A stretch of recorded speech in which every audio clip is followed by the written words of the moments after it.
یہ دور وہ دور ہے جس کے بارے میں ہم سب کے محسن آقا امام الانبیاء حضرت محمد رسول اللہ صلی اللہ تعالی علیہ وسلم نے پیشین گوئیاں فرمائی ہیں کہ آخری زمانے میں ایمان والوں پر بڑی آزمائشیں آئیں گی۔ تو یہ دور آزمائشوں کا، فتنوں کا دور ہے۔ اور فتنے کیسے آئیں گے؟ اللہ کے نبی علیہ الصلاۃ والسلام نے فرمایا تقع الفتن کوقع المطر، بارش کے قطروں کی طرح فتنوں کی برسات ہوگی۔ صبح میں ایک فتنہ، شام میں ایک فتنہ، لمحہ لمحہ، ہر آن، ہر دن، ہر ساعت، روز بروز نئے نئے فتنے عروج میں آتے رہیں گے۔ تو قیامت کے قریب جن فتنوں کا ظہور ہوگا، جو فتنے عروج پر آئیں گے، ان فتنوں سے متعلق اللہ کے نبی علیہ الصلاۃ والسلام نے احادیث میں بڑی وضاحت کے ساتھ آپ نے باتیں ارشاد فرمائی ہیں۔ ان فتنوں میں سے بڑا فتنہ فتنہ ارتداد ہے، مرتد بنانے کا فتنہ، دین سے ہٹانے کا فتنہ۔ یہ فتنہ قیامت کے قریب عروج پر ہوگا۔ جیسے گزشتہ جمعہ یہ حدیث آپ کے سامنے میں نے سنائی تھی، اللہ کے نبی علیہ الصلاۃ والسلام نے فرمایا کہ قیامت کے قریب لوگ اپنے گھروں میں مورتیاں رکھیں گے، اور سب سے پہلے قیامت کے قریب یہ ہوگا کہ تہامہ کے لوگ مورتیاں اپنے گھروں میں نصب کریں گے۔ اور تہامہ وہ علاقہ کہلاتا ہے مکے کے اطراف و اکناف کا، حجاز کا وہ مقدس علاقہ کہلاتا ہے جس میں مکہ بھی شامل ہے۔ تو اللہ کے نبی علیہ الصلاۃ والسلام نے آج سے 1400 سال پہلے پیشین گوئیاں فرمائی ہیں، جو آج ہم سوشل میڈیا کے ذریعے سے سعودیہ میں جو کچھ ہو رہا ہے اور جو کچھ بت پرستی، شرک عام ہو رہا ہے، وہ سب ہم اپنی آنکھوں سے آج دیکھ رہے ہیں۔ اور اللہ کے نبی علیہ الصلاۃ والسلام نے آج سے 1400 سال پہلے آپ نے بتایا تھا۔ یہ فتنوں کی جو پیشین گوئیاں کی گئی، یہ کس لیے کی گئی؟ اللہ کے نبی علیہ الصلاۃ والسلام نے جب ارشاد فرمایا ہے، آپ کی زبان مبارک سے جب یہ باتیں نکلی ہیں تو یہ ہو کر رہیں گی، اس کو کوئی روک نہیں سکتا، یہ ہونے والی ہیں اور یقیناً ہونے والی ہیں اور ہو رہی ہیں۔ اللہ کے نبی علیہ الصلاۃ والسلام نے یہ باتیں اس لیے ارشاد فرمائیں کہ ایمان والا اپنے ایمان میں مخلص بن جائے، ایمان والا اپنے ایمان میں سچا اور پکا بن جائے، کھرے کھرے ایمان والا بن جائے۔ کھوٹا ایمان آخری زمانے میں نہیں چلے گا۔ اللہ کی طرف سے چھٹائی ہوگی اس وقت میں جب اللہ تعالیٰ چھانٹیں گے کہ مخلص کون ہے، منافق کون ہے، کھرا کون ہے، کھوٹا کون ہے۔ اللہ کی طرف سے یہ چھٹائی ہوگی، اور یہ جس دور سے ہم گزر رہے ہیں یہ دور چھٹائی کا دور ہے۔ اللہ کے نبی علیہ الصلاۃ والسلام نے اپنی امت کو اسی لیے آگاہ فرمایا تھا کہ ایمان والا اپنے ایمان میں سچا اور پکا بننے کی کوشش کرے، اپنے آپ کو سچا اور پکا مسلمان اور پکا مومن بنانے کی کوشش کرے، اور آنے والے ان فتنوں سے کیسے وہ محفوظ رہ سکتا ہے، حفاظت کے کیا اسباب ہو سکتے ہیں، حفاظت کی کیا شکلیں ہو سکتی ہیں، ان اسباب کو، ان اعمال کو، ان شکلوں کو اختیار کر کے اپنے آپ کو ان فتنوں سے بچا سکے۔ تو آخری زمانے میں جو فتنے آئیں گے ان میں سب سے بڑا فتنہ ارتداد کا ہوگا، کہ لوگ دین سے نکل جائیں گے، دین سے مرتد ہو جائیں گے۔ ارتداد کی بھی الگ الگ شکلیں ہیں، علماء نے بے شمار اس کی شکلیں لکھی ہیں، 2-3 اس وقت میں عرض کر کے اپنی بات آگے بڑھاتا ہوں۔ علماء نے لکھا ہے کہ ارتداد کی ایک شکل ہے نظریاتی ارتداد، یعنی اسلام کے جو بنیادی عقائد ہیں، جن عقائد پر ایمان لائے بغیر، جن عقائد پر مضبوط یقین کیے بغیر کوئی مسلمان رہ نہیں سکتا، آخری دور میں یہ ہوگا کہ اسلام کے بنیادی عقائد میں شکوک و شبہات پیدا کیے جائیں گے۔ جیسے توحید کا عقیدہ ہے، رسالت کا عقیدہ ہے، آخرت کا عقیدہ ہے، ختم نبوت کا عقیدہ ہے، جنت و جہنم کا عقیدہ ہے، قبر و حشر کا عقیدہ ہے، ان عقیدوں میں شکوک و شبہات پیدا کیے جائیں گے۔ یہ ہوگا آخری دور میں کہ اللہ کی وحدانیت میں ایمان والا شک کرے گا، اللہ ایک ہی کیوں ہے؟ رسالت میں شک کرے گا کہ اللہ کے نبی علیہ السلام کی رسالت پر اور ختم نبوت پر کہ اللہ کے نبی علیہ السلام آخری نبی ہیں، آپ کے بعد کوئی نبوت کا دعویٰ اگر کرتا ہے تو وہ جھوٹا ہے، آپ کے بعد کوئی نبی آنے والا نہیں ہے۔ اس عقیدے میں بھی شکوک و شبہات پیدا کیے جائیں گے۔ آپ کو آج اس دور میں یہ سلسلے کی مختلف کوششیں نظر آئیں گی، قادیانی کی شکل میں، شکیل بن حنیف کی شکل میں، اور پتہ نہیں کیسی کیسی لوگوں کی کوششیں اس وقت میں ہمارے ملک میں بھی ہو رہی ہیں، بیرون ملک میں بھی ہو رہی ہیں۔ تو یہ نظریاتی ارتداد ہے کہ اسلام کے جو بنیادی عقائد ہیں ان عقیدوں میں شکوک و شبہات پیدا کیے جائیں گے۔ اور یہ شک و شبہ کیسے پیدا ہوگا؟ یہ شکوک و شبہات پیدا کیے جا رہے ہیں سوشل میڈیا کے ذریعے سے، پرنٹ میڈیا کے ذریعے سے، الیکٹرانک میڈیا کے ذریعے سے، اور مختلف طرح کی کوششوں اور محنتوں کے ذریعے سے مسلمانوں کے اندر یہ شکوک و شبہات پیدا کیے جا رہے ہیں۔ اور یہ وہ عقیدے ہیں کہ ان میں ذرا سا بھی اگر ایمان والا شک کرے گا تو وہ فوراً اسلام کے دائرے سے باہر ہو جائے گا۔ اللہ کی وحدانیت ہے، رسول اللہ صلی اللہ علیہ وسلم کی رسالت ہے، اور آپ کی ختم نبوت ہے، اور مرنے کے بعد دوبارہ زندہ ہونے کا عقیدہ ہے، آخرت کا عقیدہ ہے۔ یہ وہ بنیادی عقائد ہیں کہ جن میں ذرا سا بھی اگر کوئی ایمان والا شک کرتا ہے تو فوراً اسلام کے دائرے سے باہر ہو جاتا ہے۔ اسی طرح دوسری شکل ہے عملی ارتداد۔ عملی ارتداد کا مطلب یہ ہے کہ اللہ کے احکامات کو بوجھ سمجھا جائے گا،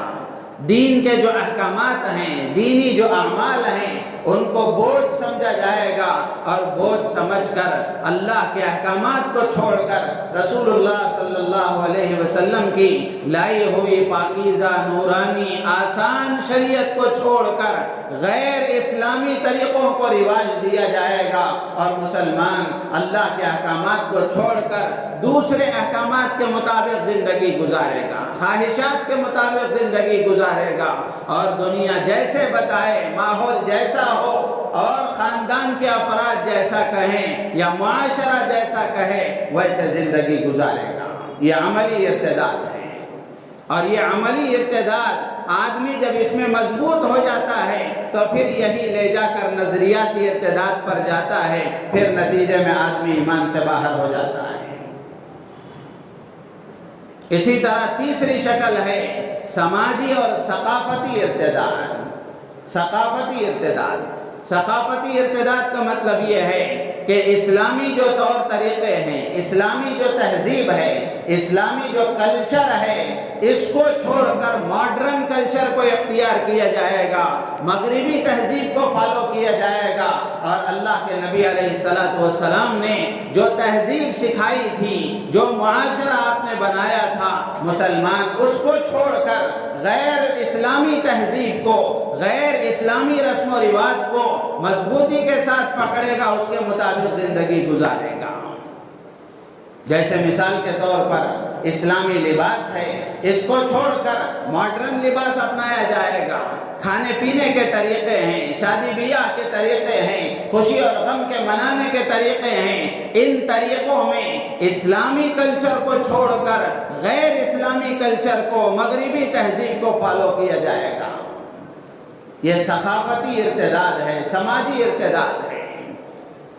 اب ان باتوں کو سامنے رکھ کر میں اور آپ اپنے گھر کا، اپنے معاشرے کا، اپنے محلے کا اور مسلم معاشرے کا جائزہ لے کر کے دیکھیں کہ کیا یہ چیزیں ہمارے اندر پائی جا رہی ہیں کہ نہیں پائی جا رہی ہیں۔ جیسے اسلامی طور طریقہ، حضرت مولانا خلیل الرحمن سجاد نعمانی دامت برکاتہم، اللہ تعالی حضرت کو جزائے خیر عطا فرمائے اور ان کو صحت و عافیت عطا فرمائے، ہر طرح کے شر و فتن سے اللہ تعالیٰ ان کی حفاظت فرمائے۔ اس وقت یہ ہمارے لیے ایک غنیمت ہے، بڑا اثاثہ ہے، اللہ ان کی حفاظت فرمائے۔ ایک مرتبہ حضرت نے فرمایا تھا کہ اسلام صرف ایک مذہب ہی نہیں ہے، بلکہ اسلام ایک تہذیب ہے، کلچر ہے، ایک تہذیب ہے۔ اسلامی تہذیب اپنے اندر ایک مستقل نور رکھتی ہے۔ آدمی اگر اسلامی تہذیب کو اپنائے گا، اسی کے ذریعے سے اللہ نے کتنوں کو ہدایت دی ہے۔ اسلامی تہذیب میں ہی آتی ہیں سنتیں اللہ کے نبی علیہ السلام کی، کھانے پینے کا طریقہ ہے، پہننے اوڑھنے کا طریقہ ہے، سونے جاگنے کا طریقہ ہے، اٹھنے بیٹھنے کا طریقہ ہے، چلنے پھرنے کا طریقہ ہے، یہ ساری چیزیں کلچر اسلام میں ہی آتی ہیں۔ آج مسلمان کو اسلامی لباس پسند نہیں ہے، اسلامی چہرہ پسند نہیں ہے، اسلامی طور طریقے پسند نہیں ہیں، تو یہ سماجی ارتداد ہے، ثقافتی ارتداد ہے، تہذیبی ارتداد ہے۔ آج مسلمانوں کا بڑا طبقہ اس میں مبتلا ہے۔ تو میرے عزیز و دوست و بزرگوں، اللہ کے نبی علیہ السلام نے فرمایا تھا کہ قیامت کے قریب ارتداد کا فتنہ عام ہوگا، اور ارتداد کی یہ مختلف شکلیں روز بروز ہم اپنی آنکھوں سے دیکھ رہے ہیں کہ ہمارے نوجوانوں میں اسلام کے بنیادی عقائد سے متعلق شکوک و شبہات اور اللہ کے احکامات سے دوری، دین سے دوری، شریعت سے دوری، سنتوں سے دوری، اور اسی طریقے سے اسلامی تہذیب کو چھوڑ کر، اسلامی طور طریقوں کو چھوڑ کر غیر اسلامی طور طریقوں کو اپنایا جا رہا ہے اور اس کو اچھا سمجھا جا رہا ہے۔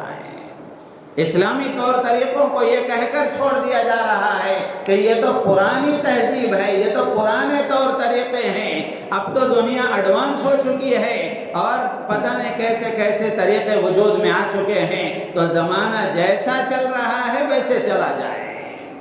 میرے عزیز و دوست و بزرگوں، دنیا والوں کی ترقی جس میں ہو وہ ہو، ہماری ترقی تو 1400 سال پیچھے جانے میں ہی ہے۔ اللہ کے نبی علیہ السلام نے جو طریقے بتائے ہیں، جو راستے اللہ کے نبی نے بتائے ہیں، ان طریقوں پر چل کر ہی اللہ کے نبی کے زمانے میں بھی مسلمانوں نے ترقی کی ہے، آج بھی انہی طور طریقوں کو اختیار کر کے ترقی حاصل کی جا سکتی ہے۔ قیامت تک آنے والے انسانوں کے لیے یہ پیغام ہے کہ قیامت تک اگر کوئی ترقی چاہتا ہے، عزت چاہتا ہے، سربلندی چاہتا ہے، برکت چاہتا ہے، چین و سکون چاہتا ہے، تو اس کے لیے اللہ کے نبی علیہ السلام کی سنتوں کے مطابق، آپ کے بتائے ہوئے طور طریقوں کے مطابق، آپ کی لائی ہوئی شریعت کے مطابق زندگی گزارنے میں ہی اس کو کامیابی مل سکتی ہے۔ تو اس لیے ہم میں سے ہر ایک کو چوکنا رہنا ہے کہ ارتداد کے فتنوں سے ہم اپنے آپ کو بچائیں۔ اب سوال یہ پیدا ہوتا ہے کہ ارتداد کا اتنا خطرناک جب فتنہ ہے تو اس کے اسباب کیا ہیں؟ کیوں ارتداد ہمارے اندر پیدا ہو رہا ہے اور کیسے ارتداد ہمارے اندر پنپ رہا ہے؟ تو اس کے بہت سارے اسباب لکھے ہوئے ہیں۔ علماء نے لکھا ہے کہ سب سے آدمی ارتداد کا مطلب مذہب چھوڑ دے، ایمان کو چھوڑ دے، اسلام کو چھوڑ دے، اس کی پہلی اور بنیادی وجہ یہ ہے کہ ایمان کی عظمت اور اہمیت ہمارے دلوں میں نہیں رہی۔ مسلمان یہ سمجھتا ہے جیسے اور مذاہب ہیں ویسے یہ بھی ایک مذہب ہے، جیسے اور مذہب کے ماننے والے ہیں، ایک مذہب میں تھا، دوسرا مذہب بدل گیا، دوسرے میں تھا، تیسرا بدل گیا، اس کے لیے کوئی پریشانی کی بات نہیں ہے، لیکن اسلام ایسا مذہب نہیں ہے۔ مسلمان کو اپنے دین پر، اپنے اسلام پر، اپنے ایمان پر یہ عقیدہ اور یہ یقین مضبوطی کے ساتھ اپنے دل میں بٹھانا چاہیے کہ دنیا ادھر کی ادھر ہو جائے، جان بہرحال چلی جائے، لیکن ایمان اور اسلام کا سودا نہیں کیا جا سکتا۔ حضرت بلال رضی اللہ تعالیٰ عنہ کا واقعہ، حضرت خباب بن الارت رضی اللہ تعالیٰ عنہ کا واقعہ، حضرت سمیہ رضی اللہ تعالیٰ عنہ کا واقعہ، یہ سارے صحابہ اور صحابیات نے جو قربانیاں دی تھی وہ کس لیے دی تھی؟ کہ پتھر پر لٹایا جا رہا ہے، تپتی ہوئی گرم ریت پر لٹایا جا رہا ہے، اور اس خاتون جنت حضرت سمیہ رضی اللہ تعالیٰ عنہ کو شہید کیا جا رہا ہے، بوڑھی معصوم عورت کو کیوں کیا گیا؟ اس کے باوجود انہوں نے اپنے ایمان اور اسلام کا سودا نہیں کیا۔ گویا صحابہ نے اپنے زبان قال سے بھی، اپنے زبان حال سے بھی یہ کہا تھا کہ سب کچھ ہو سکتا ہے، اسلام کو چھوڑا نہیں جا سکتا، ایمان کا سودا نہیں کیا جا سکتا۔ لیکن میرے عزیز و دوست و بزرگوں، آج ہمارے دل میں ایمان کی عظمت اور اہمیت نہ ہونے کی وجہ سے، اللہ کی محبت نہ ہونے کی وجہ سے، اللہ کی عظمت سے ہمارے دل خالی ہونے کی وجہ سے، اللہ کے نبی علیہ السلام کی محبت اور آپ کے طریقوں سے محبت نہ ہونے کی وجہ سے معمولی بہانوں سے آدمی اسلام کا سودا کر رہا ہے، ایمان کا سودا کر رہا ہے۔ اللہ کے نبی علیہ السلام نے پیشین گوئی کرتے ہوئے فرمایا تھا کہ یبیع دینہ بعرض من الدنیا۔ اللہ کے نبی علیہ السلام نے فرمایا تھا کہ قیامت کے قریب ایک زمانہ ایسا آئے گا کہ ایمان والا دنیا کے معمولی سے فائدے کے خاطر اپنے دین کا سودا کرے گا۔ یہ اللہ کے نبی کی پیشین گوئی ہے، اور آج ہم اپنی آنکھوں سے دیکھ رہے ہیں۔ تو میرے عزیز و دوست و بزرگوں، یہ پہلا سبب ہے، ایمان اور اسلام کی عظمت نہ ہونے کی وجہ سے، اللہ کی عظمت سے ہمارے دل خالی ہونے کی وجہ سے، اللہ کی محبت ہمارے اندر نہ ہونے کی وجہ سے، اللہ کے رسول علیہ السلام کی سچی پکی محبت نہ ہونے کی وجہ سے آج آدمی اسلام کو چھوڑنے کے لیے تیار ہے۔ اور دوسری وجہ علماء نے لکھا ہے، دوسری وجہ یہ ہے کہ جس ملک میں ہم زندگی گزار رہے ہیں، اس ملک میں بھی اور بیرون ممالک میں بھی مسلمانوں کو مرتد بنانے کی منظم سازشیں ہو رہی ہیں، مختلف تنظیمیں اس پر کام کر رہی ہیں، اور یہ کوئی ڈھکی چھپی بات نہیں ہے، بلکہ علل اعلان کھلم کھلا آفر دیا جا رہا ہے، کھلم کھلا چیلنج کیا جا رہا ہے کہ ہم مرتد بنا کر رہیں گے، یہ کر کے رہیں گے، وہ کر کے رہیں گے، ایسا کر کے رہیں گے، ویسا کر کے رہیں گے۔ یہ سب کھلی ہوئی باتیں ہیں، اور منظم طریقے سے وہ اپنی کوششوں میں کامیاب ہوتے نظر آ رہے ہیں، کامیاب ہوتے نظر آ رہے ہیں۔ میرے عزیز و دوست و بزرگوں، مخالف کی طرف سے، دشمن کی طرف سے پوری طریقے سے کوشش اور محنت ہے، اور منظم پلاننگ کے ساتھ وہ آگے بڑھ رہا ہے۔ ہم ایمان والے اپنے ایمان کی حفاظت کے لیے، ہر ایمان والا اپنے بارے میں غور کرے کہ میں اپنے ایمان کی حفاظت کے لیے، اپنی بیوی کے ایمان کی حفاظت کے لیے، اپنے بچوں کے ایمان کی حفاظت کے لیے، اپنے خاندان، قبیلے، معاشرے کی ایمان کی حفاظت کے لیے میں اپنی ذات سے کیا کوشش کر رہا ہوں۔ یہ ہر آدمی کے سوچنے کی بات ہے، یہ ہر ایک کے لیے لمحہ فکریہ ہے۔ سامنے سے تو پوری منظم کوششیں ہیں، منظم پلاننگ ہے، منصوبہ بندی کے ساتھ وہ دشمن آگے بڑھ رہا ہے، لیکن مسلمان پوری طرح غفلت کا شکار ہے، اپنی خواہشات میں، اپنی عیاشیوں میں، اور پوری طریقے سے مگن ہے۔ یہ دوسرا سبب ہے۔ اور تیسرا سبب علماء نے لکھا ہے کہ عصری تعلیم، جو دنیاوی تعلیم ہے، اسکول اور کالجوں کی تعلیم ہے، یہ تعلیم بھی ارتداد کا ایک بڑا فتنہ ہے، اور یہ بھی کوئی ڈھکی چھپی بات نہیں ہے۔ جب سے نیو ایجوکیشن پالیسی کا نفاذ ہو چکا ہے، اس وقت سے ہم نے دیکھا ہے کہ یہ پالیسی کو اگرچہ کہ یہ ہمارے ملک کی آئیڈیالوجی کے طور پر پیش کر کے اس کو پیش کیا جا رہا ہے، ورنہ تو یہ پورے طریقے سے مسلمان کو مرتد بنانے کی، مشرک بنانے کی سازش ہے۔ آپ کو واقعات کے ذریعے میں یہ بات بتاؤں، حضرت فدائے ملت حضرت مولانا سید اسعد مدنی رحمۃ اللہ علیہ، شیخ الاسلام حضرت مولانا حسین احمد مدنی رحمۃ اللہ علیہ کے بڑے صاحبزادے، موجودہ ہمارے اکابر اور بزرگوں میں حضرت مولانا سید ارشد مدنی دامت برکاتہم کے بڑے بھائی ہیں۔ حضرت نے ایک واقعہ لکھا ہے، اپنی تقریر میں حضرت نے فرمایا تھا، کتاب میں ان کی تقریر چھپی ہوئی ہے، کہ ایک مرتبہ راستے سے کار سے سفر کر رہے تھے، کہیں اور کا نہیں، بنگلور کا واقعہ لکھا ہے۔ کار سے سفر کر رہے تھے، راستے میں دیکھا کہ درمیانی راستے میں ایک پتھر پڑا ہوا ہے جس کی وجہ سے سواریوں کو تکلیف ہو سکتی ہے۔ تو حضرت نے دیکھا کہ ایک اسکول کو جانے والا بچہ وہ فوراً آیا اور آ کر اس نے راستے سے اس پتھر کو ہٹا کر ایک طرف کو کر دیا۔ حضرت کو دیکھ کر حیرت ہوئی اور اس بچے کا وہ عمل پسند آیا کہ اس بچے کے اندر اتنا اچھا جذبہ، اتنے اچھے اخلاق اس بچے کے ہیں۔ تو حضرت نے گاڑی رکوائی، ڈرائیور سے کہا کہ گاڑی یہاں سائڈ پہ لگاؤ۔ حضرت اترے اور حضرت نے اس بچے کو بلایا، بلا کر پوچھا، بیٹا ماشاءاللہ آپ نے بہت اچھا کام کیا کہ آپ نے راستے سے تکلیف دینے والی چیز کو ہٹا دیا، اور اسلام کی تعلیم ہے کہ راستے سے تکلیف دینے والی چیز کو ہٹانا صدقے کا ثواب ہے۔ اماطۃ العذى عن الطریق، اللہ کے نبی علیہ السلام نے فرمایا کہ راستے سے تکلیف دینے والی چیز کو ہٹانا یہ صدقہ ہے۔ تو آپ نے اس سے شاباشی دیتے ہوئے فرمایا کہ بیٹا تم نے بڑا اچھا کام کیا کہ راستے سے تکلیف دینے والی چیز کو ہٹا دیا۔ پھر آپ نے اس سے نام پوچھا کہ بیٹا بتاؤ تمہارا نام کیا ہے؟ اس نے نام بتایا۔ حضرت فرماتے ہیں کہ اس کے نام کے ذریعے سے، نام کو سن کر معلوم ہوا کہ یہ مسلمان بچہ ہے۔ پھر آپ نے اس کو شاباشی دی تو اس بچے نے جو جواب دیا، حضرت فرماتے ہیں کہ اس کا جواب سن کر میں سر پکڑ کر بیٹھ گیا، اللہ ملک میں کیا ہو رہا ہے؟ یہ اب کی بات نہیں ہے، آج سے 10-15 سال پہلے کی بات ہے۔ تو اس بچے نے جواب دیا کہ جی ہاں، ہمارے خدا عیسو نے ہمیں اسی کی تعلیم دی ہے، ہمارے خدا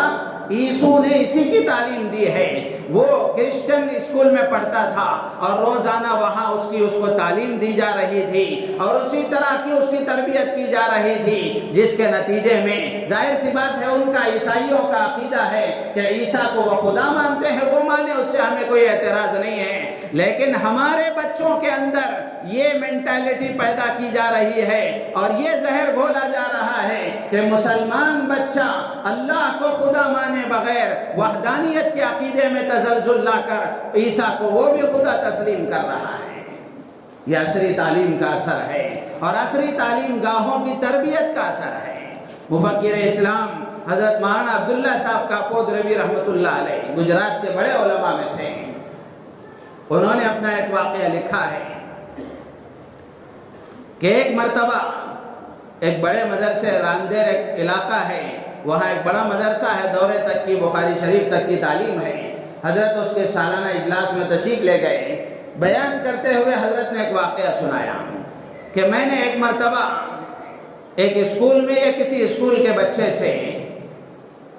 گجرات کی پہلی یا دوسری کلاس کی ایک کتاب اس کے ہاتھ سے لی اور لے کر دیکھا کہ اس میں پہلا سبق ہے جو اشعار کی شکل میں ہے،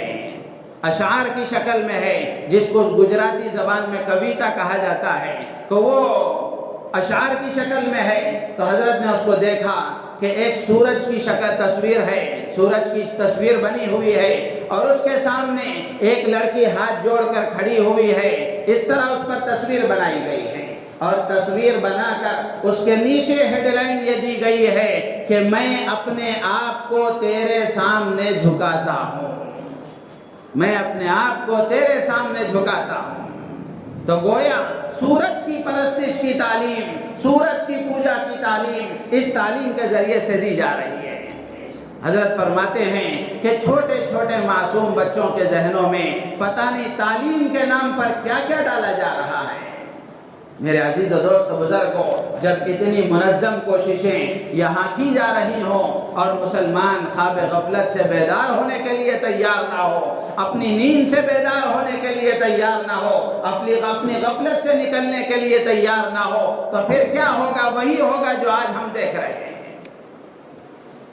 اسی طرح علماء نے اور بھی بے شمار اسباب لکھے ہیں، اسی سے ملتی جلتی ایک بات عرض کر کے اپنی بات ختم کروں گا۔ پورا مضمون عرض کرنے کے لیے وقت نہیں ہے، بقیہ باتیں اگلی جمعہ عرض کی جائیں گی۔ اسی طرح اسکول اور کالج سے ہی متعلق بات یہ ہے کہ مخلوط نظام تعلیم، کو ایجوکیشن،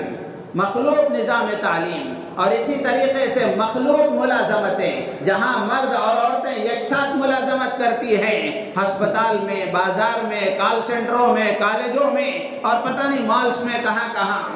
اور اسی طریقے سے کالجوں میں، اسکولوں میں کو ایجوکیشن کے نام پر لڑکا لڑکی ایک ساتھ ان کو بٹھا کر پڑھایا جاتا ہے۔ یہ بھی ارتداد کا ایک سبب ہے۔ علماء نے لکھا ہے کہ ظاہر سی بات ہے کہ معمولی سی نفع کے لیے وقتی دوستی جب پیدا ہو جاتی ہے، ایک مسلمان لڑکی یہاں بیٹھی ہوئی ہے، ایک غیر مسلم لڑکا یہاں بیٹھا ہوا ہے، تو ظاہر سی بات ہے مصاحبت کی وجہ سے، ساتھ بیٹھنے کی وجہ سے، اور کلاس کا ساتھی ہونے کی وجہ سے آپس میں دوستی ہو جاتی ہے۔ ایک لمبا عرصہ ان کے ساتھ رہنے کی وجہ سے پھر اس کو محبت کا جھانسا دے کر اس کو اپنے فریب میں لایا جاتا ہے، پھر اس کے نتیجے میں آگے جو ہوتا ہے وہ سب ہم اپنی آنکھوں سے دیکھ رہے ہیں۔ ہوتا یہی ہے کہ کوئی ایجوکیشن کے نام پر بچیوں کو اسکولوں میں، کالجوں میں جو بھیجا جا رہا ہے کہ بچیاں اکثر گھروں سے نکلتی ہیں، لے جا کر خود باپ ہی یا آٹو کے ذریعے سے ہی جو بھی طریقہ اختیار کیا جائے، باپ ہی اپنی بچی کو لے جا کر اسکول کے پاس چھوڑتا ہے، کالج کے پاس چھوڑتا ہے، وہ واپس آ جاتا ہے اس امید کے ساتھ کہ بچی جا کر اسکول میں پڑھ رہی ہے، کالج میں تعلیم حاصل کر رہی ہے، اس کو پتہ نہیں کہ وہ اس جانب مڑ کر واپس جا رہا ہے اور اس جانب اس کا بوائے فرینڈ انتظار کر رہا ہے۔ جیسے ہی باپ ادھر سے رخصت ہوا، بچی اس کے ساتھ گاڑی پر وہاں سے کہاں رخصت ہو جاتی ہے۔ میرے عزیز و دوست و بزرگوں، یہ کوئی چھپی ہوئی بات نہیں ہے۔ اگر آپ کو یقین نہ آئے، کالجوں کے پاس کھڑے ہو کر دیکھ لیجئے، اسکولوں کے پاس کھڑے ہو کر دیکھ لیجئے، پڑھنے والے بچوں کے زبانوں سے سنی ہوئی باتیں میں آپ سے عرض کر رہا ہوں کہ اس وقت میں کیا ہو رہا ہے، اور پھر اس کے نتیجے میں محبت کے نام پر ان کو اپنے ساتھ کیا جاتا ہے، جس کے نتیجے میں نور ایمان سے ہماری بچیاں محروم ہو جاتی ہیں۔ تو اس لیے ضرورت اس بات کی ہے کہ اس وقت میں ہم اس کو معمولی دور نہ سمجھیں، اور دکھلاوا اس وقت میں کام نہیں آ سکتا، کھوٹا پن اس وقت میں کام نہیں آ سکتا۔ ضرورت اس بات کی ہے کہ ہم اپنے اندر حقیقت پیدا کریں، حقیقی ایمان پیدا کریں، حقیقی مسلمان بننے کی کوشش کریں۔ اور بھی اسباب علماء نے لکھے ہیں، اور اس کا حل کیا ہو سکتا ہے علماء نے اس کو بھی وضاحت کے ساتھ بیان فرمایا ہے۔ اگلی جمعہ بقیہ باتیں عرض کی جائیں گی۔ اللہ تعالیٰ سے دعا ہے اللہ تعالیٰ ہم سب کو ان باتوں پر عمل کی توفیق عطا فرمائے، ہم سب کو اپنے ایمان و اسلام کی حفاظت کے لیے چوکنا اور بیدار رہنے کی، اور حفاظت کے اعمال اور اسباب کو اختیار کرنے کی اللہ تعالیٰ ہم سب کو توفیق عطا فرمائے۔ آمین وآخر دعوانا الحمدللہ رب العالمین۔